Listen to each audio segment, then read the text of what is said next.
Medicaid. Just a lot going on this summer. Anybody that has a particular interest in that, we can always try to find a way to get you involved. There's plenty of need for your brain power. We're very fortunate to have actually live Dr. Valdavia. Last time, as I recall, we had him do literally telemedicine here. And we had him online upstairs in the doctor's lounge on the fourth floor, or the doctor's, the educational area. Dr. Valdavia, we love having you. I think we're going to do a ischemic stroke update. That's where I was requested to do, and I'm delighted to be here to do that. Thank you very much. Hello, everybody. No disclosures. No disclosures. No disclosures here either. So, hello, everybody. All the handout is everything that we're going to do is in that one page, double-sided printed page. Everything is there. So a stroke, an acute stroke is summarized there. And I'm going to use that as the flow of what we're going to go through today, and explore each one of the areas of the page, and hopefully answer questions, review things, and keep it simple. Okay, I think in my personal view, healthcare delivery has to be simple because it has to be elegant. Okay, so when your fingerprints are left on that patient, on that chart, should be elegant. Okay, not only that, it should be complete, so that and it should be something that each one of us can be proud of. So we're going to take you there with a fine-tuned stroke as needed today, and stop me at any point, please. So on this occasion, I wanted to begin with hyperacute ischemic stroke. So I'm going to use hyperacute as the stroke that happens in the first 24 hours, okay, from the last seen normal. Okay. The key point is, when was the patient last known to be normal? Not when the patient was found to have the deficit. That's not what we're interested in. When was the patient last seen normal? So the patient goes to bed, wakes up at 10, wakes up at 6 with the deficit, that the onset of symptoms was when they went to bed. Okay? Some technology like CT perfusion is changing, okay, that time of onset definition, but for intensive purposes, in most of the country, it is going to be the time when the patient was last seen normal. So 24 hours, 0 to 24 hours, that's what we're going to call hyperacute stroke. Then the goal of that patient is in the ED to give thrombolytics in less than 60 minutes, and ideally less than 45 minutes. The goal is 45 minutes, and I think we can push the goal to 30 minutes safely.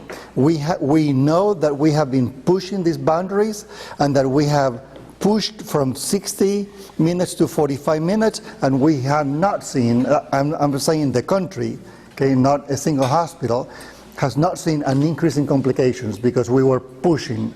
Not only that, as we have learned more about ischemic stroke, hyperacute stroke, we know that the earlier you give it, the safer it is. So if we're dragging our feet, okay, the risk starts to go up the longer we wait, because now the brain is softer, and when you reperfuse it, it's more likely to bleed. So you are looking at a curve of benefit going down as time goes by, and a superimposed curve of risk on top of that one. So we want to catch where the risk is lowest and the benefit is highest. And then we want to also a growing to door to growing time of 90 minutes or less for endovascular therapy. And we're going to cover that in the next bubble here. So the patient comes in with the stroke-like symptoms, and the patient is under 24 hours. Do you have an extra copy of that page? Because that way you don't have to. Can I? Hey, Could you get us some copies of this? Thank you. Thank you. So then the emergency room or the rapid response notifies what would be the stroke team. I don't know, TJ Sampson, whether the rapid response team calls the ED or whether they call teleneurology or Dr. Davis. Davis, right, is the neurologist? Davis is a neurologist? Curry. David, yeah, David Curry, that's right.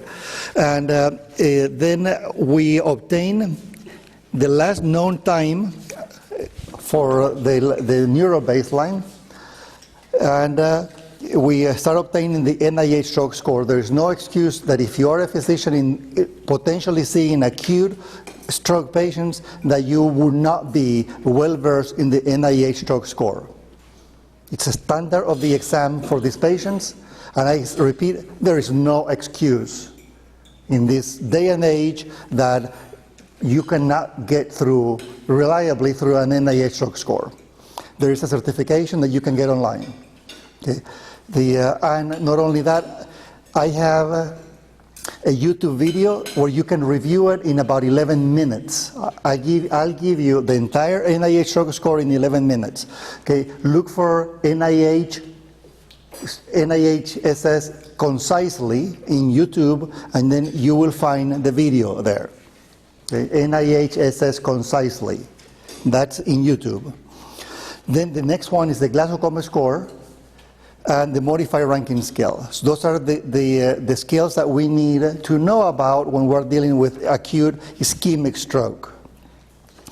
And we take the vital signs, and the range is 120 to 220. Okay, let me explain that. The 120. If you look at the guidelines, it says about the 120. And the issue with blood pressure is that you are pushing a fluid that has a specific gravity. And based on the specific gravity, therefore, when you are pumping against gravity, then you have to subtract the pressure that's remaining. And we know that's 0.7 millimeters of mercury for every centimeter above the heart.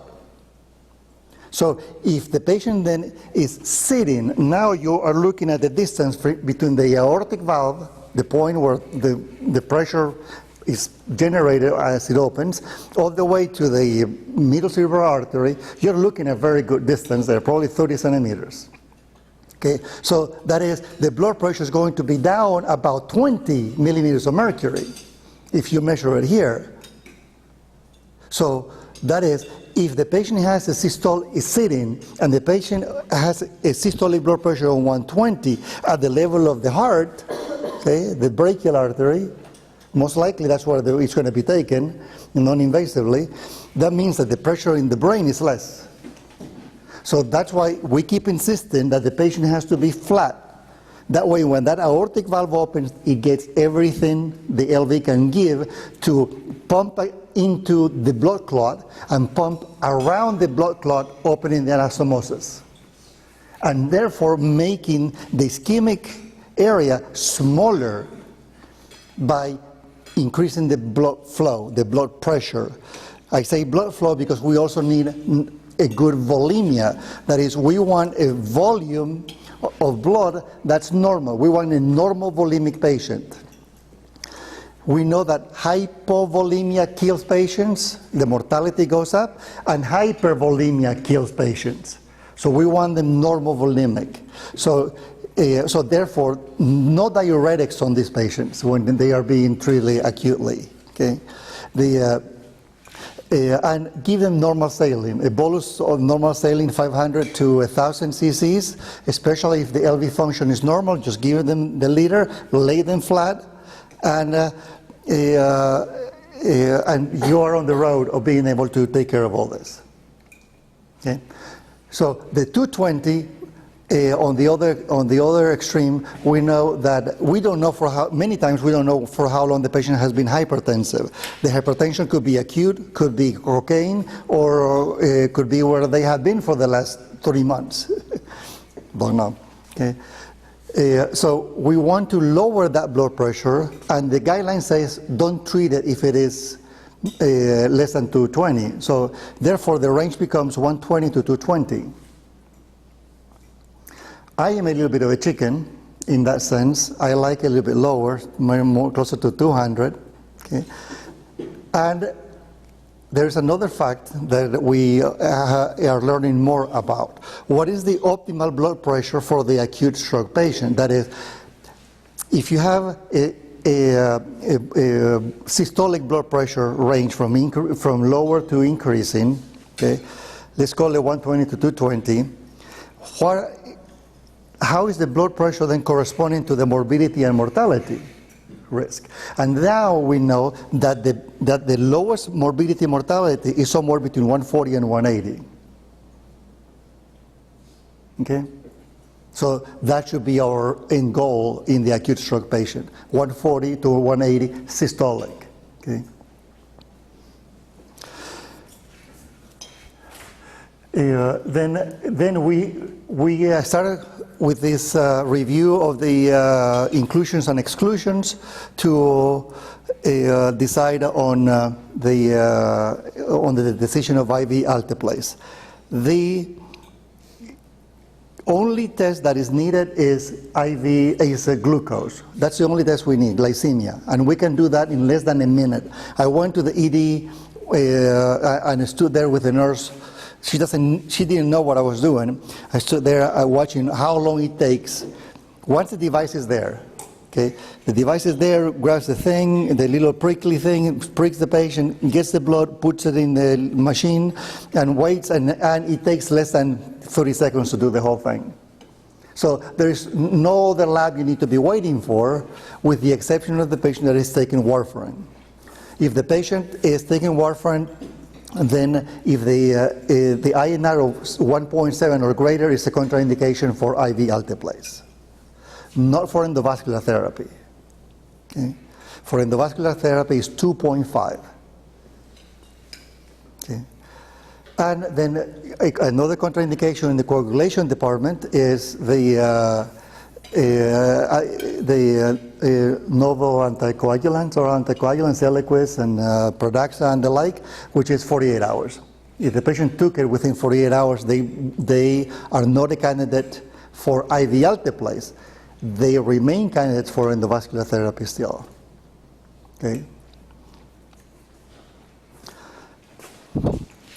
So no wait time for waiting for the lab to come.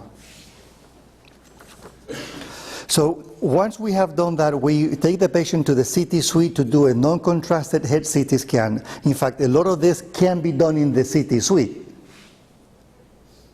A lot of what we were talking about, taking the blood pressure. In fact, in our hospitals and in other hospitals, what we have decided to do is, the patient comes in with an acute stroke, they go straight to the CT suite, they go from the stretcher, and you flatten them because the EMS is going to bring them sitting. You flatten them. As soon as you flatten them, the patient starts to get better. Pay attention. That will happen. Okay.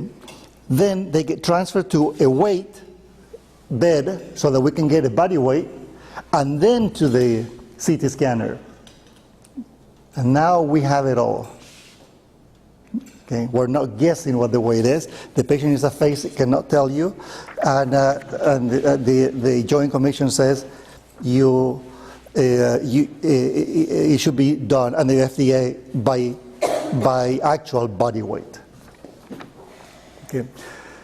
Then once we're in the CT scanner, ideally the radiologist, or in our case the neurologist, is looking at the pictures. When I am on call, I am looking at the pictures. I'm not waiting for no radiologist to tell me anything.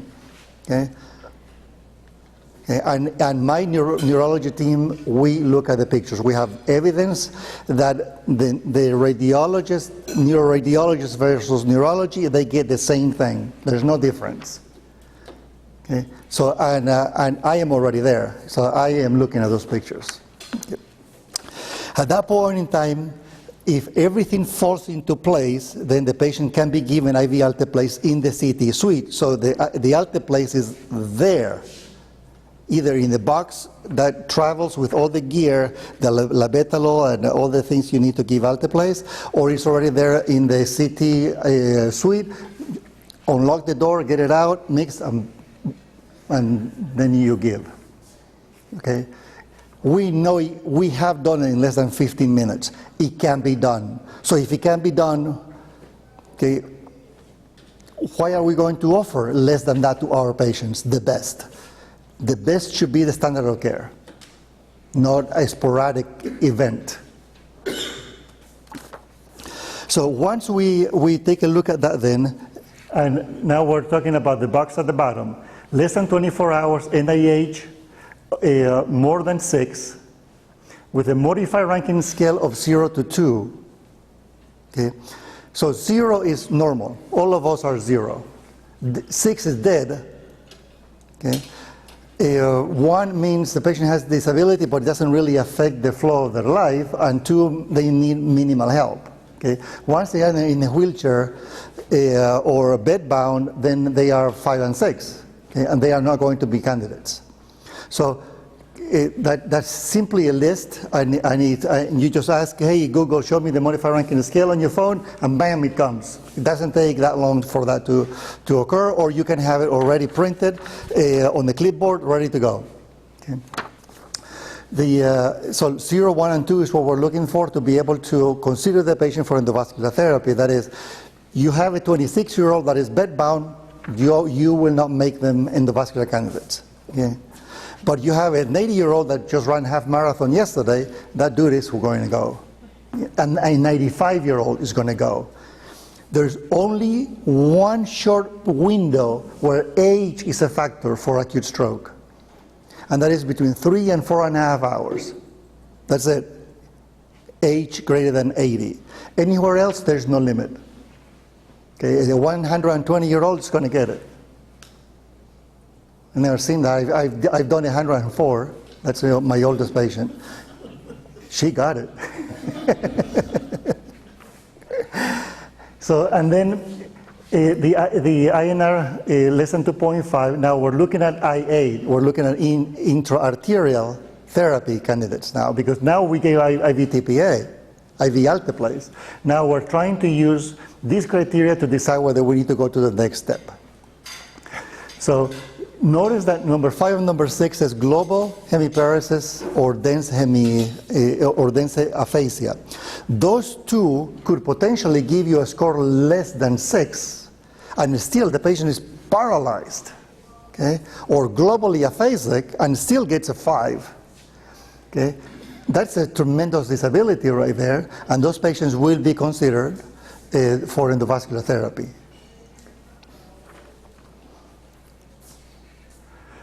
So I believe very strongly, and I actually consider it, and that's my opinion, unethical, that the patient gets a test that they don't need. Okay? Many hospitals around the country, if not around the world, the patient comes in with an acute stroke, and the patient goes through CT, CTA, CT perfusion, non-stop. Everything is done. I find that a horrendous aberration of our community.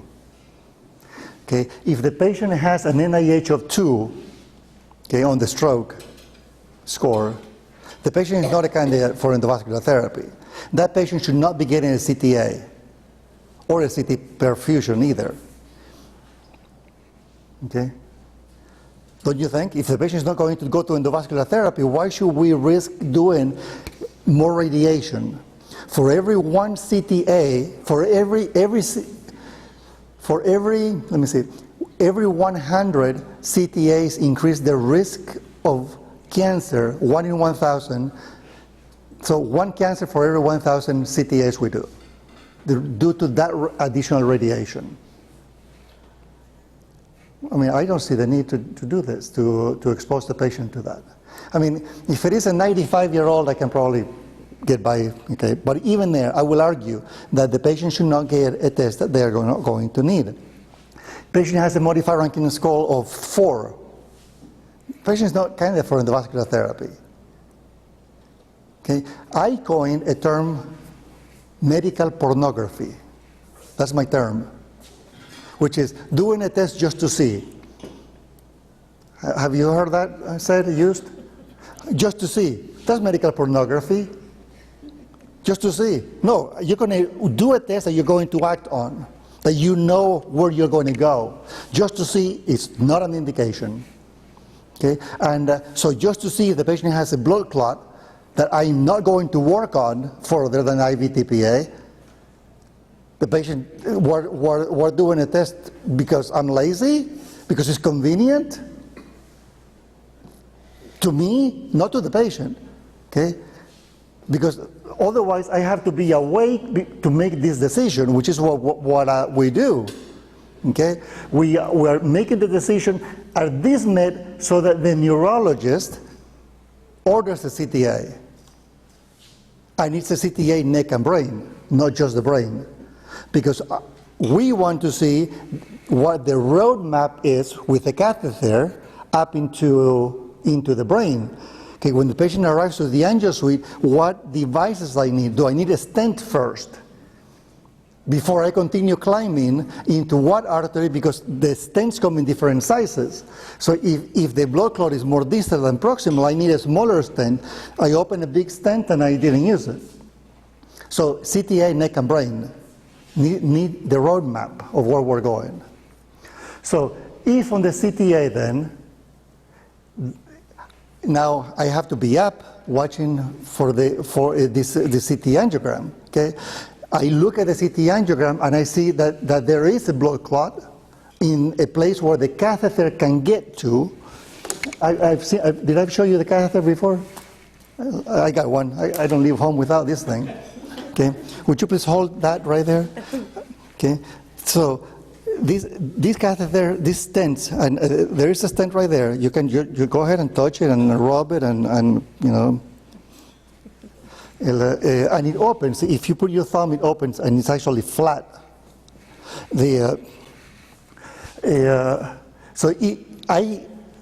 I have to have a blood clot in an artery that can take the stent.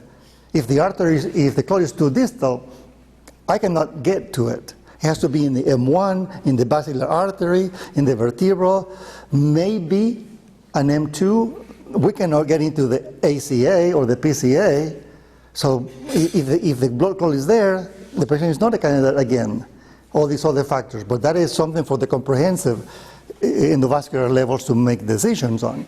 But my point is, if the CTA doesn't show an M1, a distal carotid artery, a big artery, then I don't need a CT perfusion, which is now, the way we do CT perfusion is we image 4 to 6 slices of the brain over and over and over and over again. And what we're doing this is we're sending 45 cc's of contrast through the vein, circulates into the right heart, circulates through the lungs, goes back into the left heart, okay, goes up into the aorta, hits the aorta, and that is going everywhere, right? So we're just looking 20% of that bolus, 20% of the cardiac output going into the brain.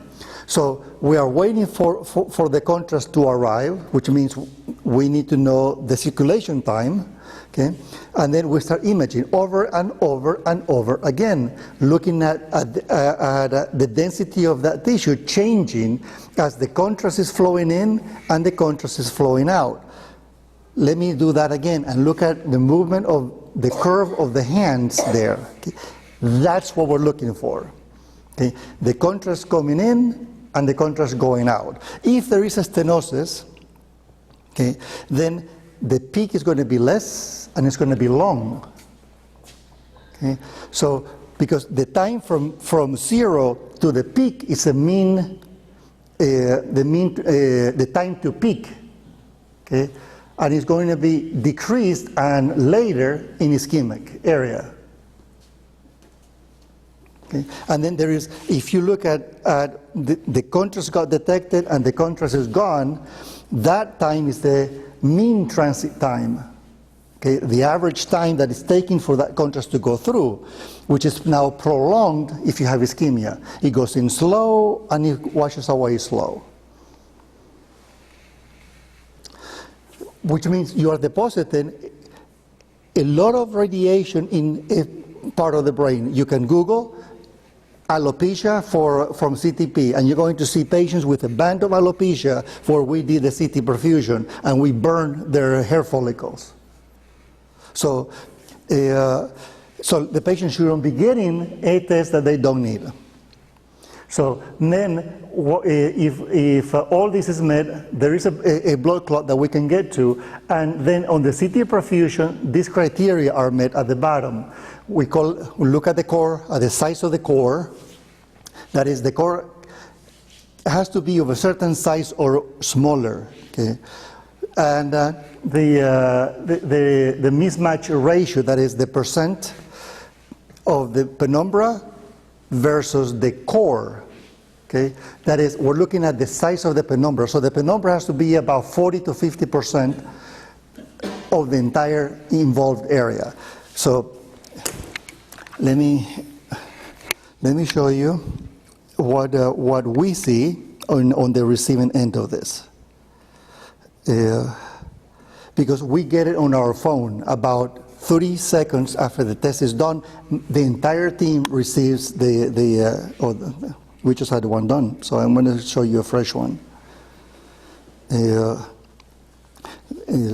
don't know if I have enough. Oh yeah, actually. So this is what it looks like. Okay. Okay. There. See those color pictures. Okay.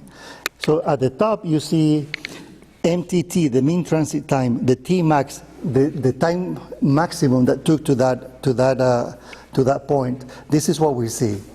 Okay, this color maps, okay, or color coding, okay, what is happening to that contrast at different points in time. Okay. Okay, and it is with this then that we make the final decision on the patient going to the angio suite to get the blood clot retrieved. So that stent does not stay. Okay, you have the artery with a blood clot. Okay, now there's a blood clot in the artery. A wire goes through, a guide wire. Then on top of the guide wire, there comes the stent. Pull the guide wire, and now you have the collapsed stent in there with the sheath. Okay, and now the sheath gets pulled back. So as you are pulling it back, it begins to open from the distal side to the proximal side. So once the sheath goes to the proximal stent, now the stent is completely open. Once the stent is open, now you have perfusion through the lumen of the stent, so your ischemia is decreasing. You have the stent and you have the clot. And what you do then is you go grab a cup of coffee and wait for the clot to sink into the mesh. Okay? And then you pull it out, and then sometimes you do get to see the clot coming out, depending on the size. But if nothing else, just a mechanical effect of breaking it by what you're doing will lead. If that's all that happens, then instead of big stroke, now you have a bunch of smaller strokes, which is a better situation than a big full stroke. Either way, whether it's chemical or mechanical, that's the goal, to make the stroke smaller. Okay? Ideally, to make it go away completely. Okay? So then this is then how this operates. So here is from 0 hours to 24 hours, and that overlap, less than 4.5 hours, we can give alteplase, and in the vascular therapy. Okay, but beyond the 4.5 hours is only endovascular therapy. And this is where the CT perfusion helps us more. CT perfusion doesn't help us much here. Sometimes we do it, sometimes we don't, depending on individual cases. But it is here where it helps, or a wake-up stroke. We don't know when it really began. The patient went to bed at 10 p.m. Is there a tissue that we can save? So that's more or less the acute ischemic stroke. Who has Android phones? Android phone? Android phone? You have an Android phone? Android phone? Not Android phone? Okay, for you, I am deploying this in the Apple store. I got nauseous when I said that. Apple. Get you a good phone next time, okay? I code. So what I'm going to give you here, go to your app store, and you look for one space stroke care in ED. Okay, that's one of my apps. I have several apps, and the Apple I got ready to go. Deploying in the App Store is a nightmare, but I'm going to get it done. So one stroke care in ED, it should look like that. Yeah, there, that one. Could you please download and install that? So, I'm sorry? One stroke.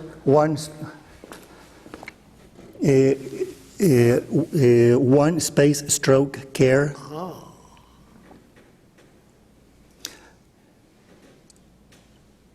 Stroke care in ED, and that should pull it up.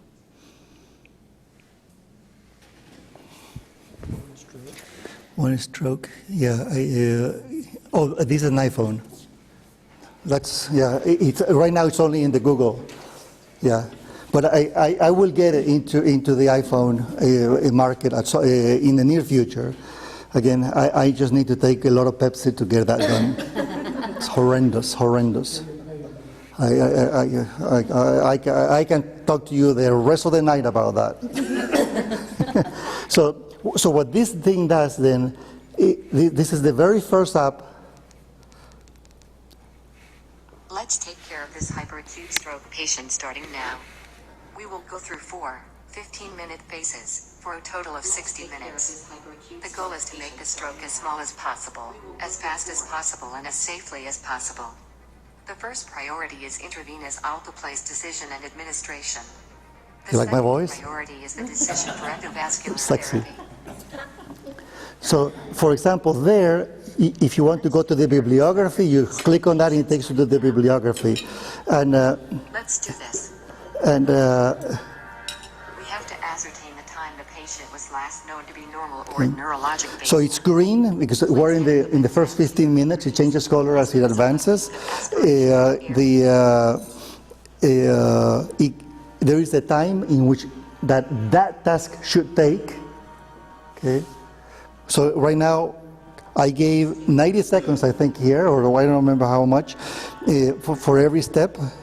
There's 50 seconds on this next step. CT suite that there is a code stroke going on Okay. and patient on the way. Is the patient ready to be taken to the CT suite? And so on and so forth. So the font, Rank and score. in case you're wondering, is called Sans Forgetica, which is a font designed by MIT to help you remember more what you read. Okay, it's the only font that does that. And so that's why it looks funny, because it's forcing you to pay more attention. The what? Sans Forgetica. You should Google it. It's MIT research. So this thing then takes the stress, and I built it so that the nurse or the doctor at 1 in the morning on Sunday, okay, when they are more tired, stressed because of the weekend, the Monday coming, okay, and a small hospital that doesn't take care of strokes frequently. My weakest link. What is my weakest link? What is the weakest link for the entire system? So that's what that is built for. But so you don't have to remember. Everything is in there. Okay. So it takes them by the hand, and you should be given IV alteplase in 30 minutes every time. But the whole thing lasts 1 hour. It's 1 hour of a cycle of getting that done. Do you all employ this? Do you employ this with your team, or are you really beyond that? No, right now I just built it, and I haven't done anything else to it. I just came from vacation, so I haven't had a... What's your vision of it? Do you see when the patient comes in, this clock starts, this app starts, and Yeah. follows? There's somebody there obliged to be in charge of that app? Like, once it starts, there's somebody that is, whether it's an extender or a provider that's in charge of that patient with that app. The target was the nurse, okay? Because then at 15 minutes it reminds the nurse to let the doctor know that 15 minutes have elapsed, so that everybody is synchronized with the time. Because the time gets all messed up, the perception of time gets all messed up in that situation. So it will be on the phone, on both Android and I can't say it, Apple. But it is built in HTML5, which means it runs on Windows too. Okay. But I haven't deployed it on Windows, so right now I just have it on the. And I haven't done any research or anything. What I did is I grabbed the guidelines and I breathed life into them. And I'm already working on the sepsis app for the same thing, and on the seizure guideline. Okay. Any questions about acute stroke?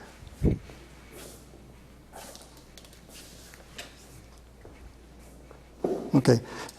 Let's go to the other page, and we're going to make this happen. Oh yeah. Okay. So this other thing here, then we pretty much cover 1, 2, and 3 all the way out to here. That's what we did on that